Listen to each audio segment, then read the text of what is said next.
Friends, ఈ video ప్రతి యువతకి అలాగే వాళ్ళ పేరెంట్స్ కి కంపల్సరీ షేర్ చేయాలి. బైక్ వద్దంటే వినలేదు, కానీ చివరికి కడుపు కోత మిగిల్చాడు. ఒక ఆటో డ్రైవర్ కొడుకు 3 లక్షలు పెట్టి తల్లిదండ్రులు బైక్ కొంటే 3వ రోజు చనిపోయాడు బైక్ యాక్సిడెంట్ లో. ఈ రోజుల్లో చాలా మంది యువకులు ఖరీదైన బైక్, కొత్త కారు కావాలని కోరుకుంటున్నారు. కానీ ఈ బైక్ కొనే డబ్బు ఎక్కడి నుంచి వస్తుంది ఎప్పుడైనా ఆలోచించారా?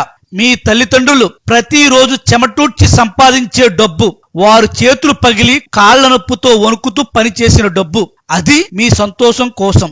వారు మీ కోసం తినకపోయినా పొదుపు చేస్తారు. మీ కోరికలు నెరవేర్చడానికి అప్పు తీసుకుంటారు. కానీ మీరు ఆ బైక్ పై వేగంగా వెళ్లి ఒక ప్రమాదంలో పడిపోతే ఆ బైక్ విలువేంటి? మీ ప్రాణం పోతే వాళ్ళ జీవితం కూడా ఆగిపోతుంది. ఒక తల్లి రాత్రంతా కళ్ళు మూయకుండా ఉంటుంది, నా బిడ్డ సేఫ్ గా ఇంటికి వచ్చాడా అని ఆలోచిస్తూ. ఒక్క నాన్న మనసులో మాత్రం ఒకే ఆలోచన, నా కొడుకు సేఫ్ గా సంతోషంగా ఉండాలి. పిల్లలారా, బైకు, కారు ఇవి వస్తాయి పోతాయి, కానీ మీ ప్రాణం ఒక్కటే. దాని విలువ అపారమైనది. మీ వేగం మీ జీవితాన్ని గెలిపించేలా ఉండాలి, కానీ దాన్ని నాశనం చేయించేలా ఉండకూడదు. తల్లిదండ్రులారా, పిల్లలతో ప్రేమగా మాట్లాడండి, డబ్బు విలువ నేర్పించండి.